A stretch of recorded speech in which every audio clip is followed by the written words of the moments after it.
Welcome, everybody, to Defending Our Children. We have for you today somebody that I think you're going to learn a lot from. Her name is Laura Pedersen, and she's a co-author of Starting Out Right, and she guides and aids adolescents through pregnancy and childbirth.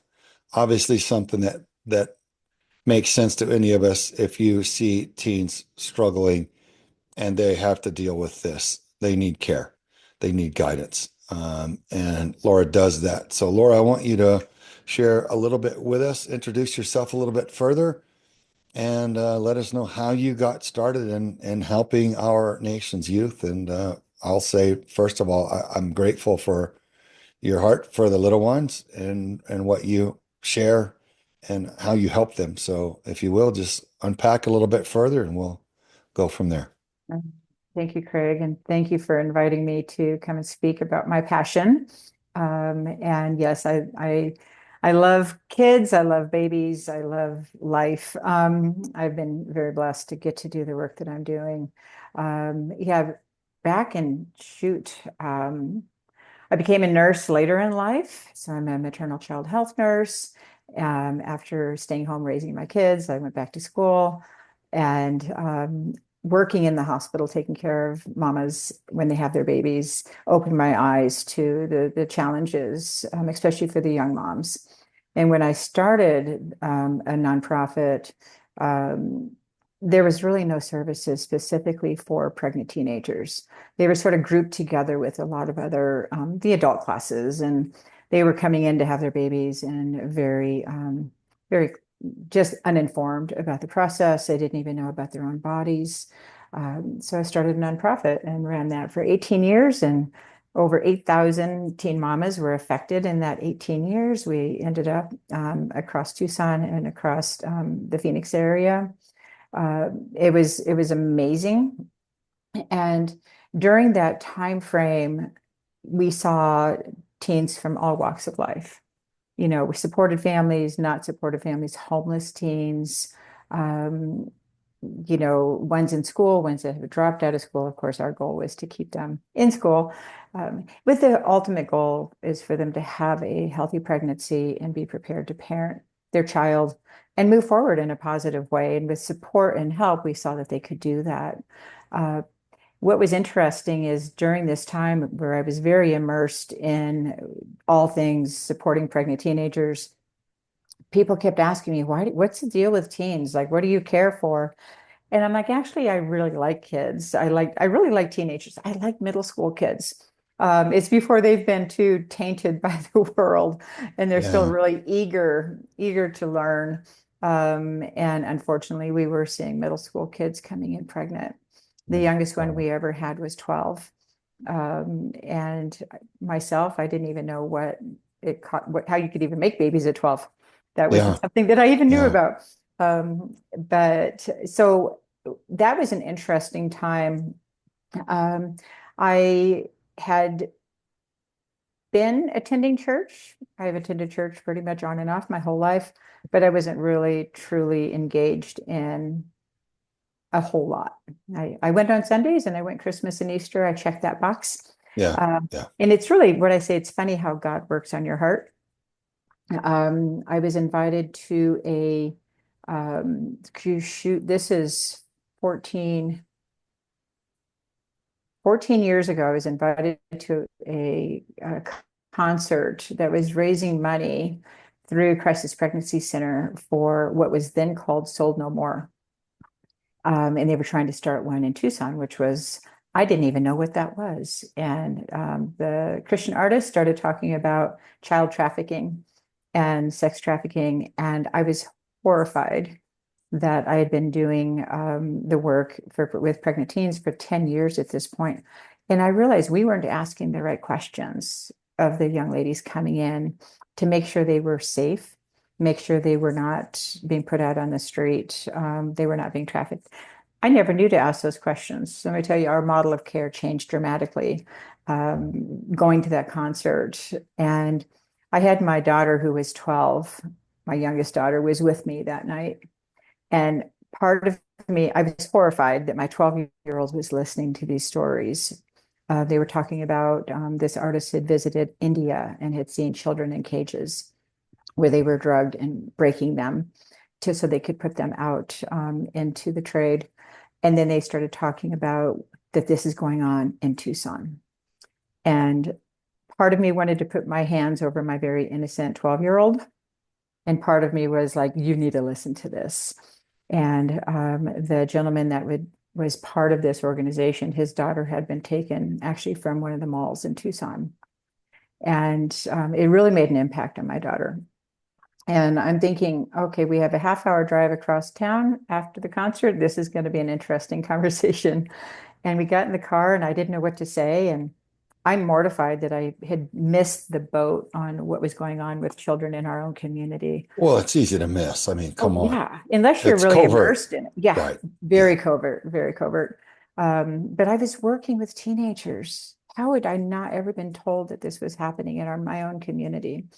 Um, we're driving and I asked my daughter, so what'd you think of the concert? I mean, the artist was fantastic and Christian music is always fun. Those are great concerts to go to. And she's like, Mom, I'm never going to ask to go to the mall. And I said, Oh, okay. So then we had the talk yeah. about, Yeah.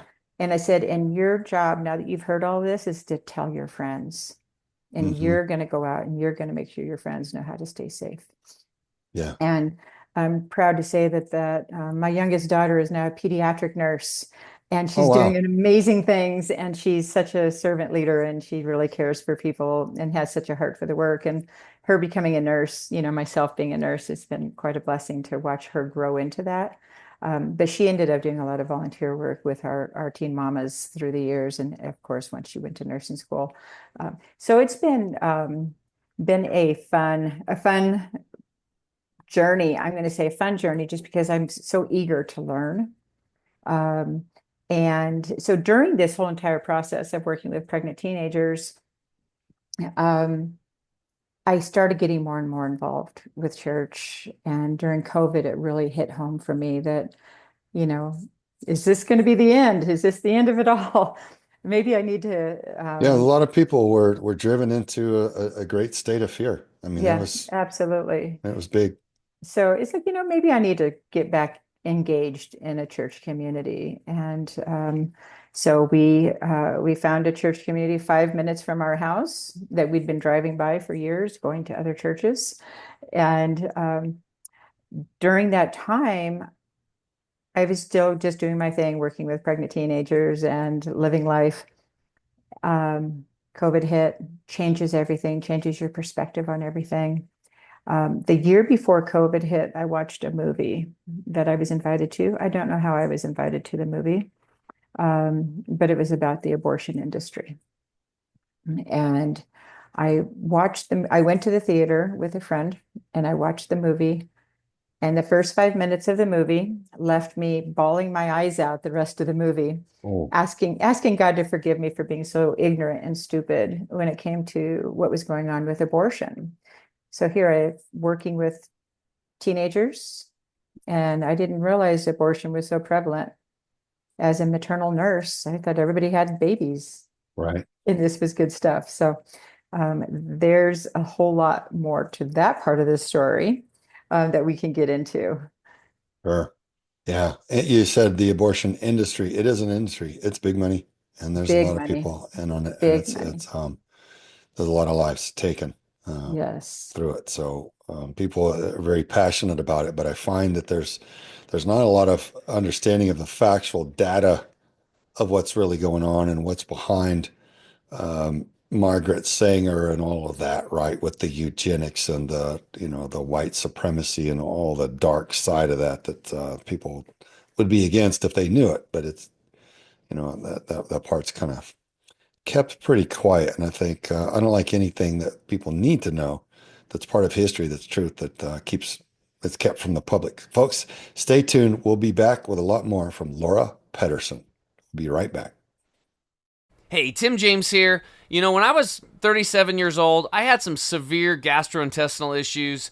I was tired, fatigued, wasn't feeling good, skin issues. My health was a mess. Let's just put it that way. Now I'm turning 52 this year, and I have abundant energy. I'm able to trail run and kick the butts of my 22 and 24-year-old sons. Yep, that's right. And do push-ups and all this other fun stuff. How did I do it? Well, one key ingredient, if you want to get healthy, if you want to get your energy back, you want to get your vitality back, is real nutrition. Our soils have been so over-farmed, 85% of the nutrition is gone today, and then the rest is processed out through these processing plants. So what we have created is a formula called Green 85 juice formula. You can take 1 scoop in the morning, and we suggest you do another one in the afternoon about a half an hour before dinner, and you will revitalize your health. You will get your health back. You will cut your hunger cravings, and you're going to actually cut your grocery bill in half. This product will literally pay for itself because you cannot eat as much food because your cells are now getting the nutrition they need. Go to chemicalfreebody.com/DOC. That's chemicalfreebody.com/DOC. Get Green 85 today and energize your life and your health so that you can feel as good as I do and Craig does and Forrest. We'll talk to you soon. Thanks so much. Welcome back all to Defending Our Children. I want to start this next section by inviting you to buy our Rescue Roast coffee, light, medium, and dark roast. I think it's the best coffee I've ever had, and we've got a great roaster, and I love it. And the best thing about it is when you buy it, you help fund our mission to spare children from ugly, harmful predators. And that's a good thing. So whenever you buy Rescue Roast at v4cr.org at our shop page, all of that money goes right into our operational fund And we to do help have a us. subscription program too. So, get a monthly Yeah. supply. And for those of you that this matters to, I do pray out loud over every batch of our coffee. It's just something I enjoy doing. I think it's very important, and it's an act of love. And so if that doesn't matter to you, just know that somebody's wished well over your coffee, and let it be a good thing at that. All right. Laura, with what you're doing with these youth, and you see so many young ladies pregnant, and we can say ladies, not men, because this crazy, these days they're like, well, you got to distinguish. Well, no, if they don't have the plumbing, if they don't have the organs to get pregnant, they're not going to get pregnant. So that's pretty safe that, sane people can make that statement. What do you think, from your observation, your practical observation, do you have a sense of what the biggest factor is that causes young ladies to be found in that situation? Because obviously that's not meant, that's not good. If you have a strong, loving husband and you're ready to raise children and you're employed and your body's ready and your mind is ready, then, hey, beautiful, glorious thing. But if you're 12, 13, 14, 15 years old and you have no plan for your life and you're not ready and this happens, then it's a struggle. It's a challenge. How are you going to navigate that, right? It's a lot for a teen or even their whole family to navigate. So what do you think leads most to that, Laura? Is there anything that you can share that would help people? Yeah, I would say in my opinion, the number one is dysfunctional families. These kiddos are coming out of dysfunctional families, whether a lot of times single parent families. And unfortunately, a lot of these kiddos have been sexually molested at a young age. So they don't understand boundaries. They don't know how to say no because they were told they couldn't say no if they were being molested. But which again, unfortunately, we see sometimes that is coming out of dysfunctional families and the single parent families. These children who are looking for, as they say, looking for love in the wrong places. Yeah. That boy who is showing her attention, and the hormones that are raging through these kids' bodies as they're going through puberty and just beyond puberty. It's hard to say no. It feels good. And here this person is showing me love where I'm not getting it at home. I'm not getting it from my own father. And again, they don't think that, well, if I just do it one time, I'll be okay. I don't need to worry about birth control. Because if I'm going to get on birth control, that means I'm planning on doing something I know I shouldn't be doing. So instead of being like, I'm just not going to, it's well, I'm not going to get on birth control. And if it happens, it happens. I would never get pregnant the first time I had sex. I wish I could give you a number. Well, I hate to say that the number is high. The number of girls that came through our program, it was the first time they had sex that they got pregnant. So these kids are very fertile. And if you Sure. look at the science of around fertility and cycles, women are much more eager to be sexually active when they're fertile. That's what God made us because we're supposed to be reproducing. We Right. just don't want people reproducing when they're 12, 15 years Yeah. old, you know. Yeah. Yeah.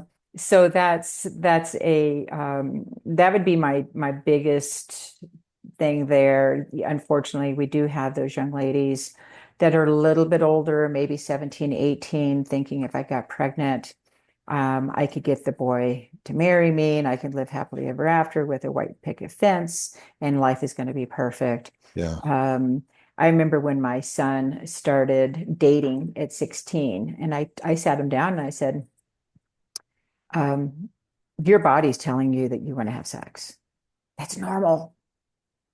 But her body is telling her, if I have sex, I'm going to have a baby. And I said, and I told my son, and you're going to go and buy a house for her and take care of her the rest of her life and have a white picket fence around that house. And he's like, what? Girls would really think that? I said, oh, absolutely. And unfortunately, too many people don't tell their children this. Yeah. Too many men and moms do not tell their son the expectations and how The she responsibility. she Yeah. wants Yeah. love and you want sex. And if the girl's giving her body to you, it's because she wants to be loved. Any type of version of love, but she wants to be loved. You want to have sex, and you're probably not thinking love. Yeah, you love to have sex, but you're not thinking I'm going to be with this person the rest of my life. Yeah. And so we can go back to the level of dysfunctional households where parents are not talking to their kids. They're not talking to their kids about waiting until marriage. They're not talking about what all the decision making process and keep yourself in a safe situation. Don't be alone with your boyfriend or girlfriend. Don't put yourself in a situation where you're going to be tempted. And then you can be safe. Yeah. And, always be in a group of people because in a group of people, you're not going to sneak off and to a bedroom. Yeah. Parents, don't leave your children home alone. Have that standard and stand by that every time and always explain why. And unfortunately, people are still going to get pregnant. They're still going to have sex, and it's happens. I mean, the pregnancy rate for teens is down. I should say the delivery rate for teens is down, and we can look at, is that because more teens are more aware, parents are speaking more into their children's lives, or are they all just going and having an abortion? You can weigh both those numbers, unfortunately, since the Or docs more of them on birth control. or more There are a on few. birth Yeah. control. Exactly. Birth control, has been readily available for a really long time, but again, since the Dobbs decision, abortion rates have actually increased instead of decreased. And that was the overturning of Roe versus Wade back in June of 22. So there's a whole lot of factors that you can look at, but I take everything about relationship building, sexuality, everything needs to go back to the parents. They shouldn't be Yeah. learning this in the schools. True. In the schools, they're going to be learning here. This is how to put a condom on. This is the birth control. This is where you can go to get that stuff. Go have at it and have a great time. Yeah. They're And not you're going to be not, learning why or what to do, or just how to and the do it. emotional aspects of what's happening when you're opening your body up to when you're sharing the most intimate parts of yourself with another human being and the emotional piece of that. Um, and then if you look at any kids who have been molested and don't have those boundaries and they just continue thinking, well, it's okay. I've already been, molested. I've already been abused. So it's no big deal to just keep doing it. And Yeah. it could go down I this think pattern. I think scientifically they're learning more now about when there's sexual intercourse, the male's DNA is found in the female from then on. Hmm. I hadn't learned that until just recently. And spiritually, there are soul ties that Absolutely. is a lot more important than I had ever been aware of. So there's a lot to consider, and those conversations and that education definitely needs to happen. Yeah. You bring someone into this world, you're responsible. That's a precious little one, and they deserve to be cared for. They must be. So, Absolutely. breaks my heart to see people bring a child in and not be able to properly deal with it. So people like you that are guiding and helping are very, very important. Folks, stay tuned. We got to cut to another quick break, but we'll be back with a lot more from Laura Pedersen. Every day in America, children are trafficked for sex. In schools, shopping malls, truck stops, clubs, and bars. Think it can't happen in your neighborhood? Think again. If you suspect a child is being trafficked for sex, call the National Human Trafficking Resource Center 24-hour hotline at 1-888-373-888. Welcome back, everyone, to Defending Our Children. We're talking with Laura Pedersen. We're talking about youth pregnancies, how she has been guiding and helping them, what leads to youth pregnancies, some solutions against it, and all of that. So, Laura, what do you think people most need to know about this issue? There's so much that we're seeing now with the abortion. My gosh, the number of children, the number of babies that are being exterminated in not so nice ways is upsetting when you look into it, and it's something that seems to be kept from the public. It's kind of fed to us in one way, but when you look behind the curtain, it's a lot uglier than that. What's your observation of that industry, as you called it earlier? And I think that's an astute observation. It is an industry. So what's been your journey, and what have you learned on that? Yeah, I'm really glad that you mentioned about looking behind the curtain, because for many years I didn't look behind the curtain.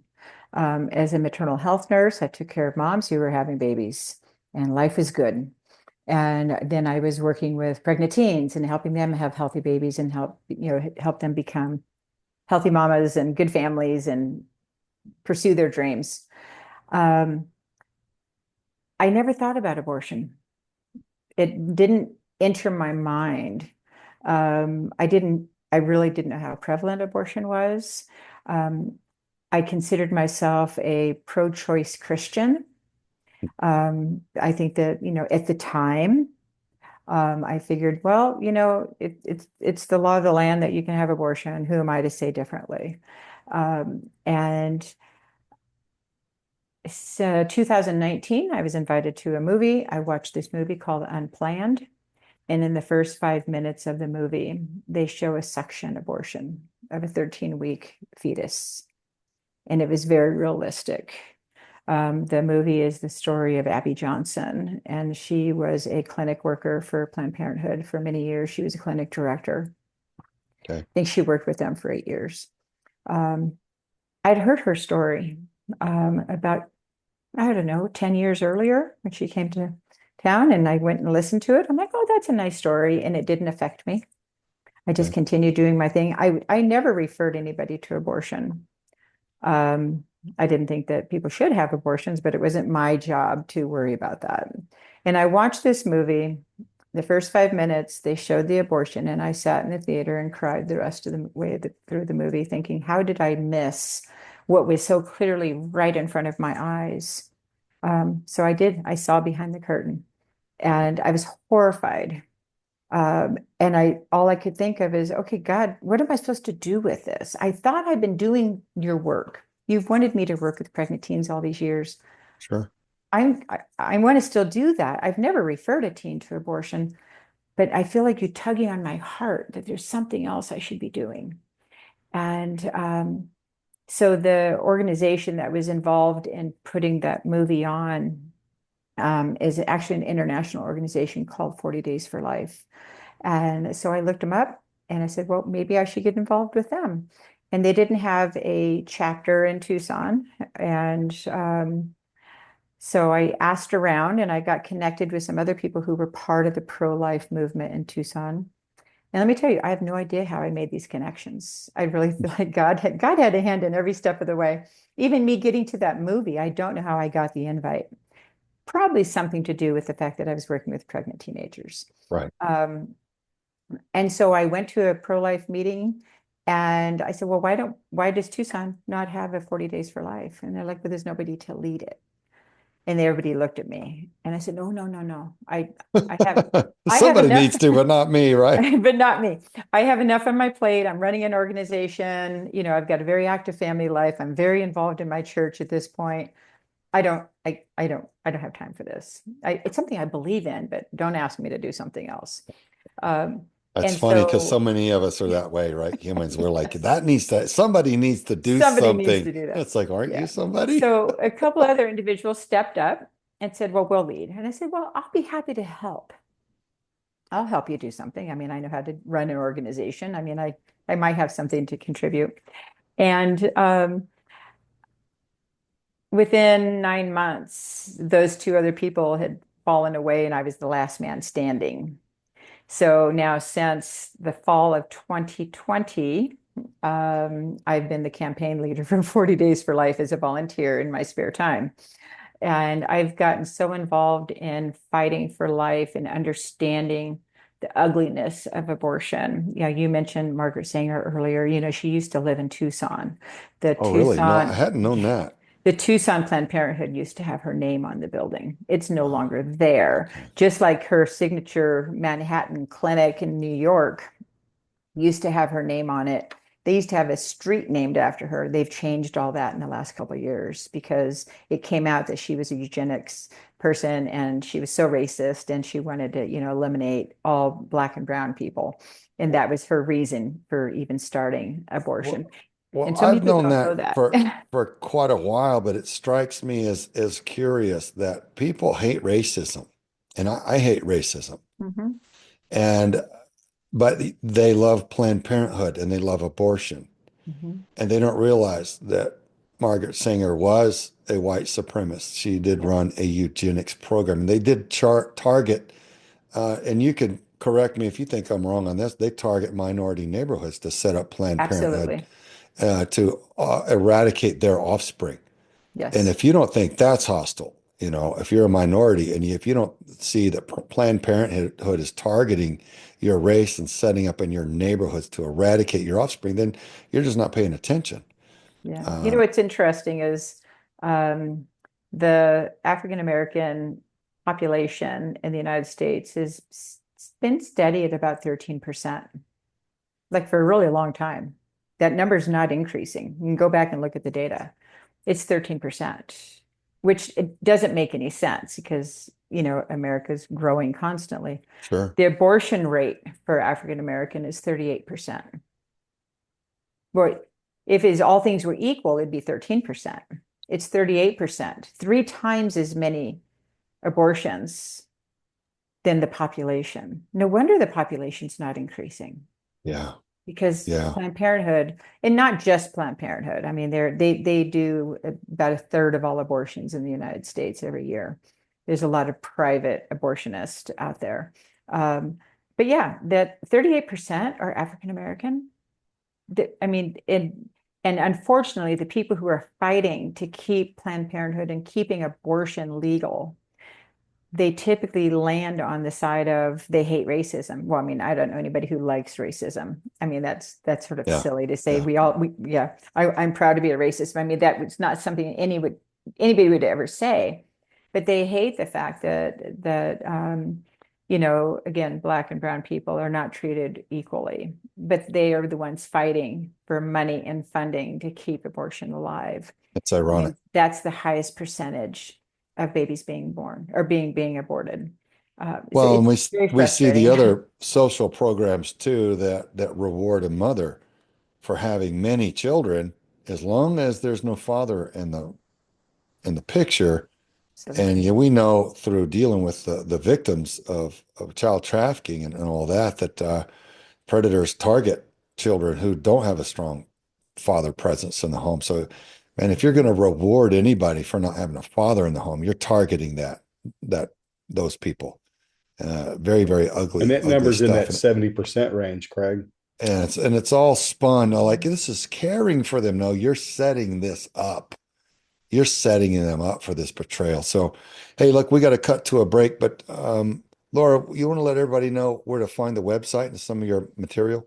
Yeah, the curriculum for the Starting Out Right is startingoutright.info. So it's pretty simple. It's a very basic website, but my email is listed on that website, and you can reach out to me if you're interested in more information on the curriculum to help pregnant teens have healthy babies.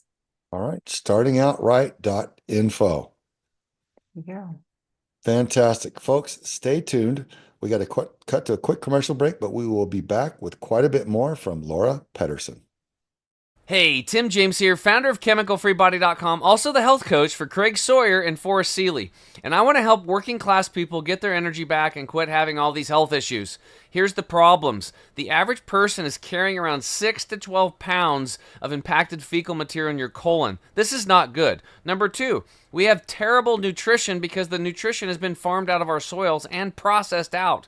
Plus, processed foods are killing 4,300 people a day. We need good nutrition.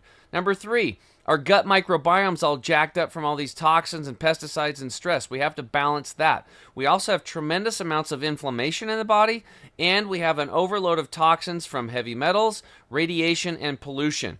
Craig and I and Forrest got together. We created what we call our Defending Our Health bundle. This is a bundle of our products over here at ChemicalFreeBody.com that will revolutionize your health. We've put them together. Green 85 is going to come in and supply you with all the nutrition you need. Our Gut Detox will take care of all that impacted garbage inside of you and keep it out. Toxin Detox will get the heavy metals, the radiation, and the pollution out. The Nano Silver, the Triple Action, will start balancing the gut microbiome, and the Turmeric 100 will start reducing inflammation in the body. You put it all together, and working class people can now get their energy back and their health back and start to heal themselves. We need you to be healthy so that you can fight for freedom and fight for these kids. Go to chemicalfreebody.com/DOC and check out the Defending Our Health bundle and all of the other wonderful products that we offer, and we look forward to helping you have the best life ever. Welcome back all to Defending Our Children. We're on with Laura Pedersen. We're talking about youth pregnancy and childbirth and her care for these young ladies and all the different factors of it. So, speaking of the different factors, Laura, what are some misnomers that you may have learned? You know, we learn from anything we do in life. You get experience at something, you realize, okay, I understand how it really is now. What are some things that you think the American people believe because they've been told that may not be quite the way that we've been told? Yeah, so in relation to abortion, we always hear, well, what about we need abortion because of rape or incest or to save the life of the mom if she's having problems. And unfortunately, there are rape and incest cases. I mean, you guys are very aware of that in the work Yeah. you're doing. And it makes sense that yeah. if someone's raped or you know, the horrible case of incest, that they may not be prepared or want to have a child from that person. Yeah. So if you think about that, just if we first look at in the case of a child who has been molested by a family member who's gotten pregnant, or somebody's been, again, raped, obviously, and unfortunately, there's a high percentage of people who are raped by family members, where it's more truly considered rape instead of incest. And I don't want to discredit incest because that is, you know, a horrible thing as well. When these young people get pregnant, the perpetrator will take them into a clinic for an abortion. And the clinic workers don't ask the right questions to find out, like, who is this older gentleman with this younger girl? They don't ask the questions. They might say, this is my brother, or this is my dad, or whatever. And when that abortion takes place, it hides the incest that's going on. It hides the sexual abuse that's going on in the home, because now this child they've gotten rid of the evidence Yeah, it's like of covering up the that. crime. It covers up the crime. And then what can that perpetrator do? Continue abusing that child. Hmm. Not that long ago, I heard of this woman who she was sexually molested by her father for 10 years. Started when she was like, I don't know, 8 or 9. He took her for four different abortions, and never once did they ask her like if she was safe and if this something that she wanted. She didn't speak up because, of course, the father said, I'm going to hurt your sister. I'm going to do these horrible things. I'm going to punish your mom. All of the things that perpetrators would say to a child. Yeah. So she kept it quiet. And because she kept having these abortions, nobody was the wiser. They didn't know that she'd been getting sexually molested by her father all those years and getting pregnant and then had all those abortions. She finally got to a point where enough was enough, and she got pregnant again. And she said, and she fought back. I'm not doing this again. And the reason she fought back is she had a very young sister who was coming up, was hitting middle school. And she's like, I don't want my middle school sister to go through this. I'm going to finally speak up. And she ended up delivering that baby, and she had that baby. Baby was born perfectly healthy. Okay. And dad got put in prison. Okay. And that as a way then to protect her younger sister, she finally spoke up. She finally had the voice to be able to do that. Wow, I can't imagine how tough. So when we look at in the abortion industry, these perpetrators will take these girls in for abortion, hiding their crime. Yeah. And when the baby's gone, you can't find the crime. Years ago, in my teen program, I had a young lady who was 12 years old who got referred to us from a local doctor. She had been raped by the convenience store clerk down the street. She didn't even know anything about sex, nothing. And her mom finally was like, yeah, there's something going on here. I think you're pregnant. And she's like, I don't know how. She didn't even know how she got pregnant, except for she knows that this man abused her. The family decided to not just keep the pregnancy, they decided to raise this baby. And they looked at this baby as this is our grandchild. They did not look at this baby as this is the rapist baby. They looked at this baby is an innocent in this. And this is where I wanted to go with this. You look at people say, well, in a case of rape, why would you want to carry a rapist baby? Well, it's half the mom's baby. Right. And do we murder the child for the crime of its father? And Right. I hate to even use the word father because it's the biological Donor. DNA donor, and Yeah. that doesn't make a father. Right. It's the person True. who's engaged in that child's life. So this young lady came through our program. She didn't want to come through the program because it was called Teen Outreach, and she's like, well, I'm not a teen. I don't know if I can go through the program. So one of my friends was a labor and delivery nurse, and she walked the journey with her, including when she had her baby. Well, guess what happened when that baby was born? They were able to get the DNA from that baby, and they put that man in jail. Okay.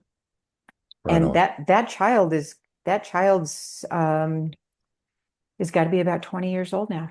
Okay. Wow. Yeah. Right on. But they got that perpetrator, and if the baby had been aborted, he would have continued probably raping other children coming through his convenience store. That's a good point.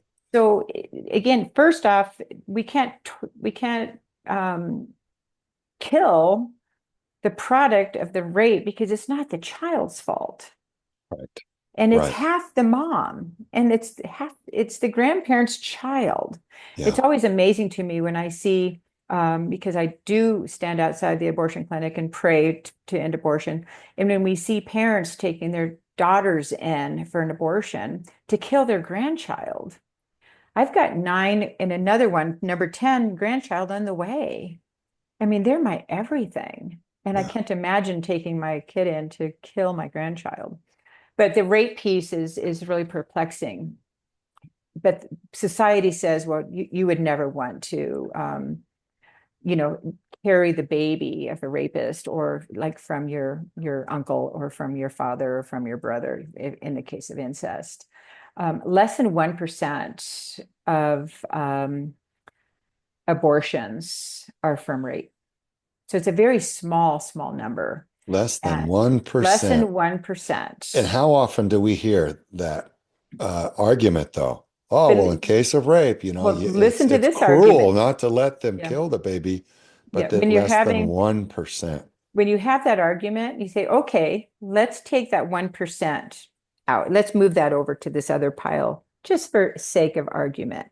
So that means you're okay with us getting rid of the other 99% of abortions, right? Because your argument is rape and incest, that 1%. So you're okay with getting rid of the 99%. And people immediately back up. Oh, I didn't say that. I think we should still have abortion. So basically, they're okay with abortion at all cost. Yeah, as their childbirth method Yeah. Now there is the other piece, the or caveat with birth the life. control method, I Yeah. should say. Well, yeah, there's the birth control method. There's the piece of the life of the mother that I can get into, sort of some of those same arguments. But when I worked in the hospital, there was a woman who came in. She had delivered a baby out in one of the homeless camps. And so they were bringing the baby in and mom in, and I was going to be taking care of the baby. This woman had had 20 abortions, and she'd had 6 children. And this was number 7. And they were all had been taken away and had been put in foster care. And Wow. God only knows what happens so to what them do, because so what do we do with yeah, that? right. People would say, well, it'd be better that those 6 children would have been aborted. No, those children still deserve a life. And if they got in a good foster care system and got adopted, that's such a blessing. Yeah. That's better than being dead. Well, that's why it's so important to be good quality foster care parents, man. We hear Absolutely. of all kinds of stories, good, bad, and everything in between. I encourage everybody, man, if you have children, please love them and do it right. Folks, we still got more to go with Laura Pedersen. We got to cut to a quick break, but we'll be right back. Stay tuned. Here to review this V4CR coffee, Veterans for Child Rescue, getting rid of child trafficking all around the world. Rescue Roast. This is being offered strictly to fund our operations. We found a great roaster, chosen our 3 favorite flavors. And our light, medium, and dark roast, we're offering it right now in pre-ground form. If you want to enjoy it in K-Cups, we have stainless steel cups on our website, and they are reusable. Just take the coffee and pour it into the cup. Close it up, put it in the machine. Oh yeah. So go to our website right now, v4cr.org. Order as much as you want on our shop page. We're grateful for your continued support. We're excited about what this means as far as boosting the funding for our operations. Thank you so much for your continued support. God bless. Welcome back to Defending Our Children. And hey, Craig, I just wanted to mention one of our sponsors, chemicalfreebody.com, and they have a product called Green 85. We use it. This is a powder. It's got your 85 essential vitamins and minerals that we need on a daily basis. Tim James, life coach that we deal with, he has developed this. He spent years developing it. It's awesome. You can go to chemicalfreebody.com/DOC and use the discount code DOC, and the money that we get from this helps support our mission.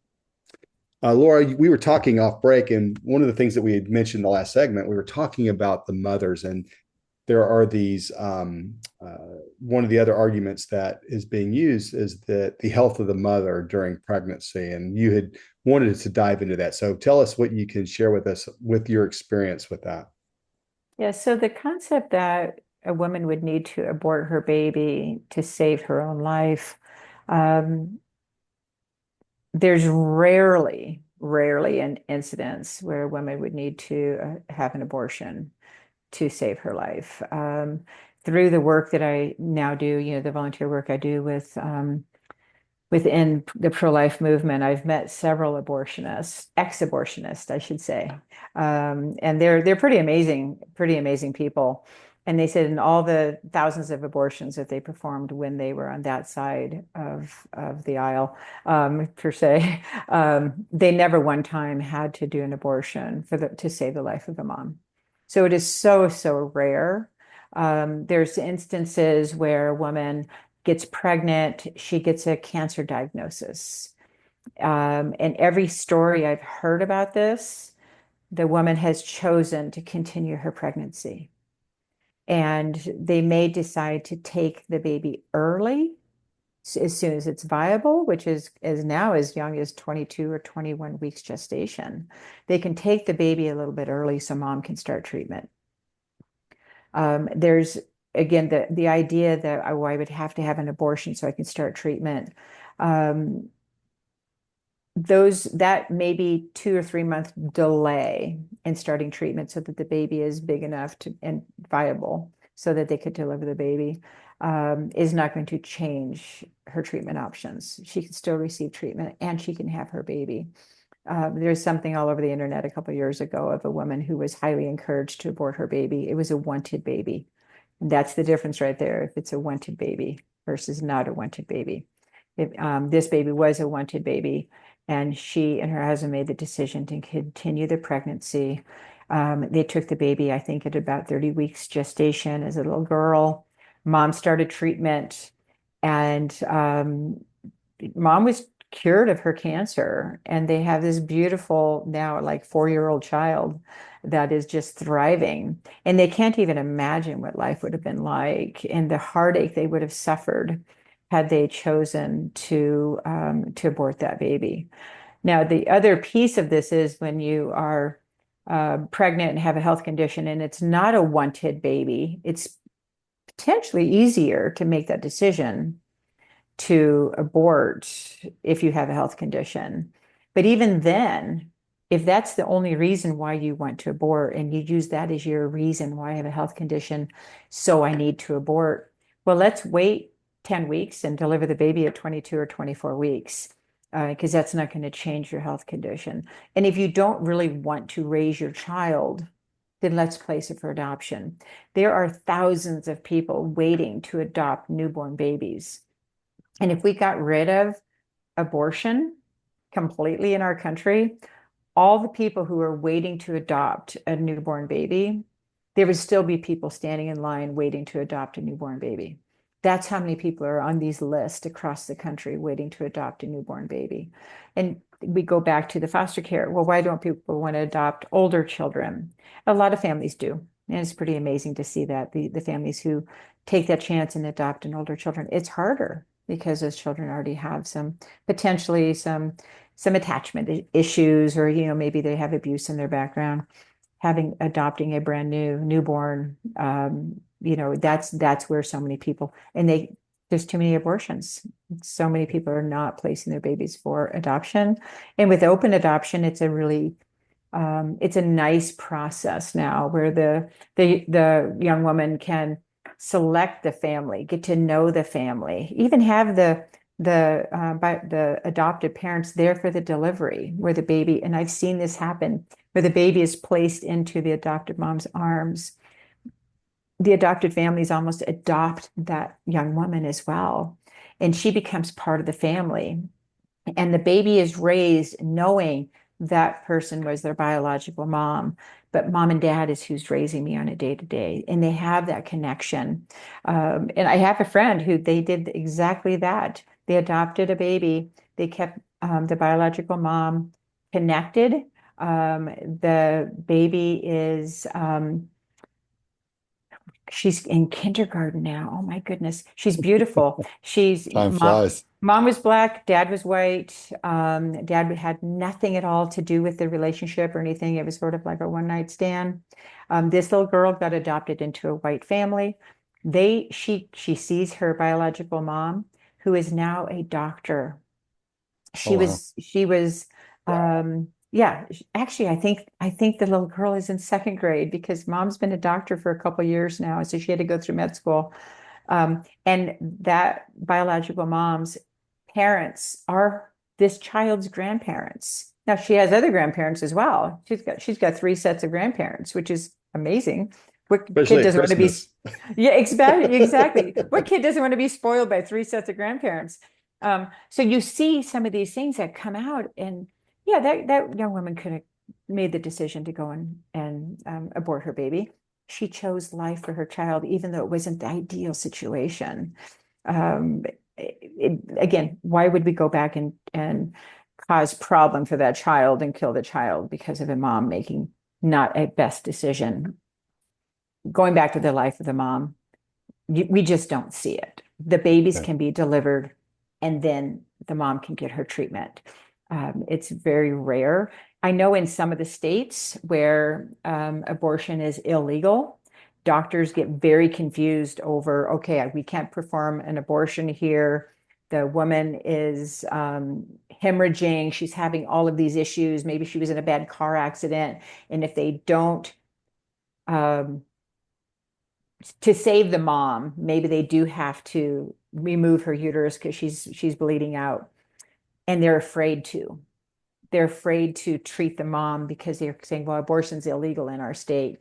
But most of these states also have the exception of the life of the mom. But these doctors who are not informed about their laws sometimes make a really poor decision and the mom will die. Well, the baby's going to die anyway. And then because she's bleeding out, or maybe the baby's heart rate is already down. Well, then we need to save mom. But it's such a rare occurrence that the doctors in the pro-life states where there's no abortion legal need to know their laws better. And they need to make sure the hospitals are going to back them up when they have to make the decision to save the life of the mom.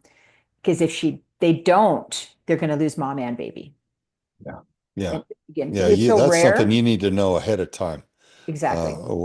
That you're supported and what you got to do. And I saw a panel of doctors who had conducted thousands of abortions, and they were talking about it, and they were talking about how callous they each had been once upon a time, just doing this, and how they would rationalize it in their minds, go down the hallway, deal with someone, go back down the hallway and take a baby's life. And they just said that it was necessary. And then at some point, each of them had an epiphany and a breakthrough, and they started to comprehend the real nature of it. And each of them changed and turned from that. And it was interesting just to hear their experiences and just hear real people, these professionals, walk through their journey of what they understood and what they did and how that changed according to what they experienced and learned. So fascinating. Knowledge is power, right? And that's what we're here to do, is share information so that everybody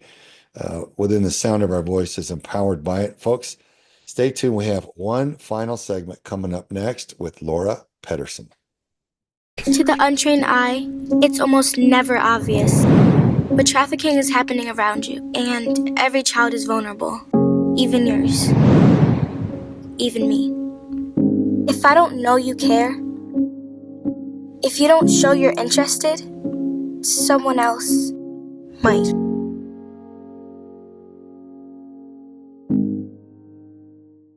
Welcome back, everyone, to Defending Our Children. This is our final segment today with Laura Pedersen. Laura, thank you again for all that you have poured into our nation's youth, young ladies that have found themselves pregnant and needed help. They needed care. So a loving hand along the way to help them navigate that unfortunate situation. So when, pregnant that young outside of marriage, it's not what was intended, is not what's optimal. So your services are needed. And with you helping these young ladies plan and assist them, what do you think somebody should know if they find themselves in this situation? What would you share with any young ladies out there, or any parents that may have a child that's pregnant? Yeah, so I would say that anybody who is experiencing an unplanned pregnancy, one of the first things you need to do is get a trusted adult to talk with. And that may or may not be your parent. Maybe it's a school counselor. But be leery of somebody immediately saying, oh, just go and get rid of it, just have an abortion and it'll go away and all things will be okay and you can move on with your life. Once you're pregnant, and that may not be a plan. I mean, part of the plan of life to have a baby. But if you figure out, okay, I'm due in 9 months, what my due date is, and then you go and have an abortion, then you have that date and you will remember that date for the rest of your life. It doesn't just go away. So I would say the easy piece is, oh, I'll just go get it taken care of. And it really ends up being the hardest piece because you have to live with that the rest of your life. So, but for those who are trying to figure out and trying to navigate, my first thing I would say to a young lady is you can do this. And whether you're 15 or 25 or 35 and you're facing an unplanned pregnancy, you can do this. You just need to surround yourself with the right people to support your journey during pregnancy and during early parenting. There's amazing programs across the country called pregnancy resource centers, and they offer free services. You can go in there and get a free pregnancy test and a free ultrasound, and you can see how far along you are. They will connect you to a local obstetric provider. They will help you actually get hooked up with health insurance if you don't have health insurance. They will provide you with baby clothes and diapers and car seats and all of these. They'll give you free pregnancy classes to prepare for the baby, and they'll give you free parenting classes and give you support for as long as you need it, and all for free. These organizations are amazing, and there are thousands of pregnancy resource centers across the country. They outnumber the abortion providers across the country like tenfold. It's amazing. It's actually encouraging to hear. It is very encouraging, the fact that it's free, because unfortunately the abortion industry, they won't offer any of those things to you. They just want your money to kill your baby. Well, that's what I was going to ask you is why do you think we are lied to? Why is it misrepresented that the only reason we're kind of led to believe that people would want an abortion is either rape, incest, or to save the mother of the life of the mother? And what you've revealed to us today is that those statistics are, so small that less than 1%. So what's the real deal? So what do you see the real motive is in this abortion industry? Well, for those who are deciding to have an abortion, 70% of it's for convenience factor, not for any other reason. It's a convenience factor, which is a lot of babies dying because it wasn't a good time, or maybe I really didn't want to be connected to that man who got me pregnant. Well, I probably shouldn't have been having sex with him then, but that's my personal opinion. Abortion is a very big business. There's so much money in this business. If you talk to abortion providers, ex-abortion providers who have left the business and are now fighting for life and fighting to shut down abortion, they will say they got into it to help pay off their school loans out of med school because it's very expensive to become a doctor. They got into it because they wanted to get that extra summer home somewhere. They got into it just for the money, and they became numb to the procedure. And it was just another day. They didn't look at the baby that they were removing from the woman's womb as a baby. It was just a massive nothing. They never really identified and recognized that it was a baby. Now, some of them will say, oh, I know it was a baby. I didn't care because I wanted more money. It's all about money. And people who say, well, they care about women, I'm here to tell you they don't care about you. If you're thinking about having an abortion and they're saying, oh, we'll care for you, we'll care for you, they don't care about you. They just want your money. The pregnancy centers that are doing everything for free, they care about you. They're not making a whole lot of money on donations. It's hard work being in a volunteer organization to give women free services. They do it because they care about you. So that's the big difference in the industry. You have the people doing things for free to support pregnant women, and you have other people taking a lot of money to kill your baby. Laura, what would you say to people who already have had it in their past, maybe in their youth, or men who had funded abortions, they've paid for it, or women that they did it, they weren't thinking, or they regret it now? What do you have to tell people that may look back with some remorse? Yeah, the first thing I say to women who have disclosed to me that they have an abortion in their past is, I'm so sorry, but thank you so much for telling me. Now let's move on from here. What can I do to help you go through the grieving process? The part of the healing, because most of these women do suffer a lot of remorse, guilt, even if they didn't realize that they did. Maybe 20 years later, it hits them out of nowhere. All of a sudden, they realize, oh my gosh, I would have a 20-year-old now. Maybe they bury it really deep inside after having the abortion, and they don't think about it for years, and something comes up, and they don't know what to do with those emotions. Well, the first thing is we recognize they probably never processed the grief of going through the abortion. So let's get you connected to one of those free pregnancy resource centers where they do abortion recovery support groups. And you can go through that grief process. Men as well who have paid for an abortion, they have a lot of grief process as well, lost fatherhood opportunity. So I just go to the Pregnancy Resource Center in your community, and they will walk that journey with you and help you get through that grief process. Okay. Right on.